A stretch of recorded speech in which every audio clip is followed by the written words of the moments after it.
na DJ drone bamuli bubu. I, Chiiti Vincent, swear in the name of Almighty God, solemnly affirm that I will give faithful service to this council and support and uphold the Constitution of the Republic of Uganda as by law established. So help me God.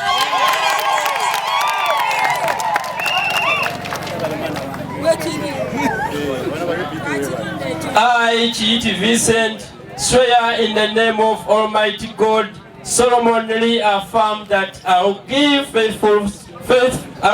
I shall faithfully and bear true allegiance to the Republic of Uganda, and that I will preserve, protect, and defend the Constitution. So help me God.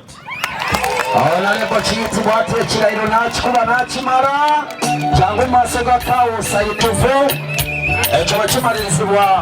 Katamba Charles.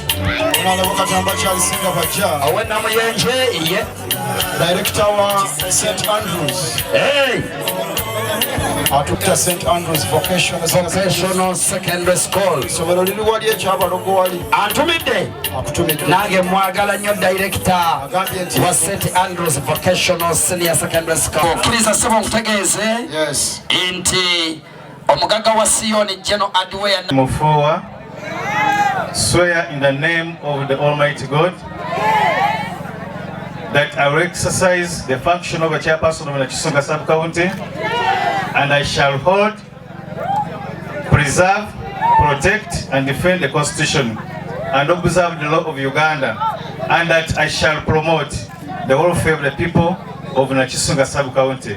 So help me God.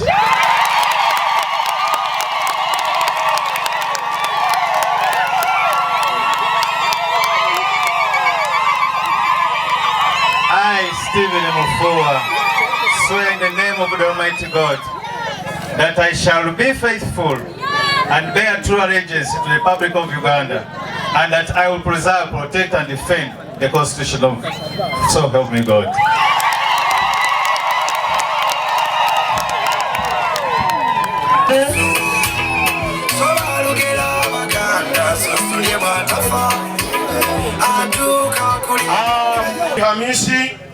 I swear the name of Almighty God. Namwendi Hamisi. Swear in the name of Almighty Allah. Solomon affirm that you will give faithful service to this council and support. And in the name of Almighty Allah, Solomon affirm that I will give faithful and bear true allegiance of Uganda, and that will preserve, protect, and defend the Constitution of. So help me Allah.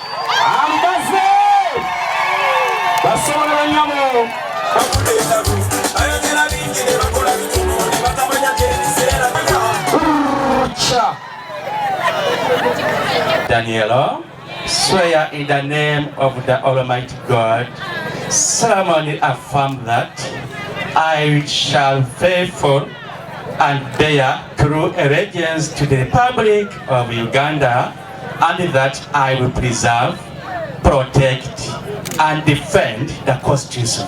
So help me God.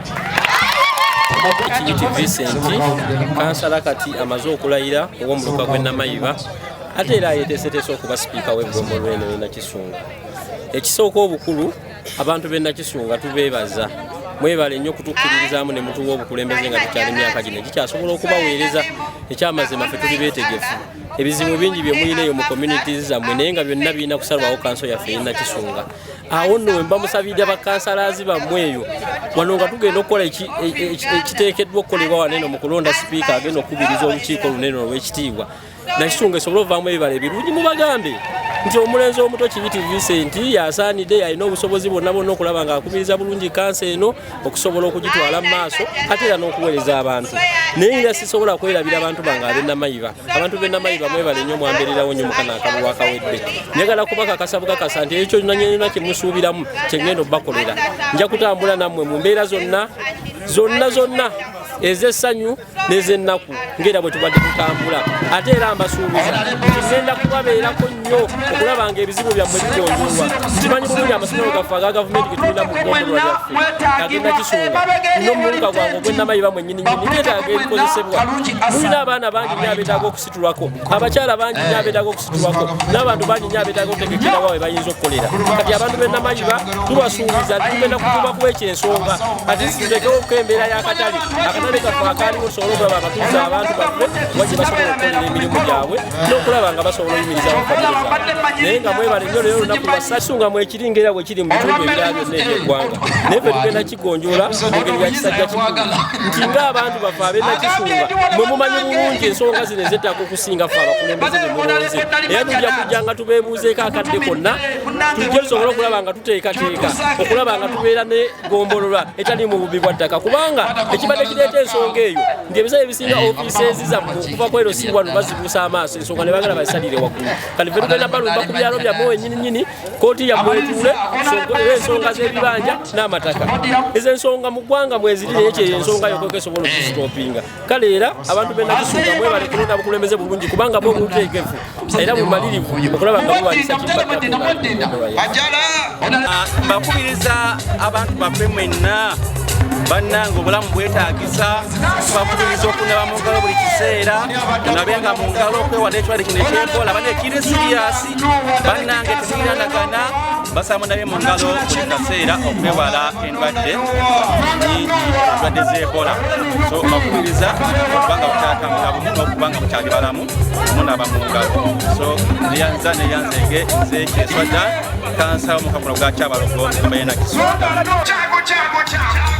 Assalamu alaikum warahmatullahi wabarakatuh. Amanya nze Namwendi Hamisi omukansala w'omuluka gw'Ekiyoola era nga neebaza nnyo abalonzi bange bannange mwebala obuwagizi n'okumpagira era nga mbasuubiza sigenda kubayiwa era ekinaleeta obulibuzi bwonna nja kukikuba mu muluka gw'Ekiyoola njogera nga ndi mukakafu n'obufumu bwange n'obumanyirivu bwange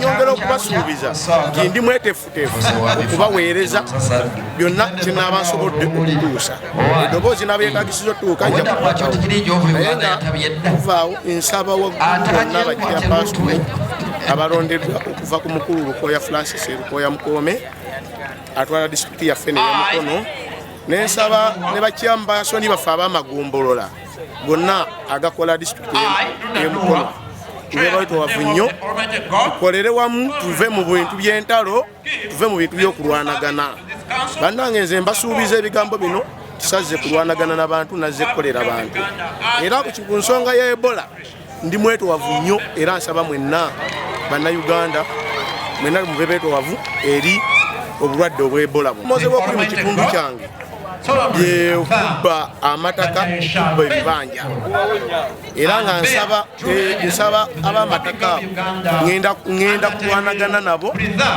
okutuusa paka ekyapasoni nga tuli wamu kutuusa paka banarekera obulyake n'obuli bw'enguzi okugombolola obuluka bwange bw'ekintu beera ku kyalo Olufunvu ndi kansala omukyala ku Gombolola akiikirira abantu abakoze mu myaka nebaza Katonda kubanga mpisiza mu mbeera eno yonna nentuuka okubeera ku buwanguzi ate nentuuka ne ku kirayiro nga ndayira era nga neeyama okuweereza eggwanga nga mpita mu kanso y'Ennakisunga obuweereza bwe ngenze musukupya kubanga era ebitongole byonna byenkozeemu mbadde nkola mu bitongole ebiyamba naddala abantu abalabirira abaana bamulekwa ebitongole nga ndi mu kitongole eky'ebyobulamu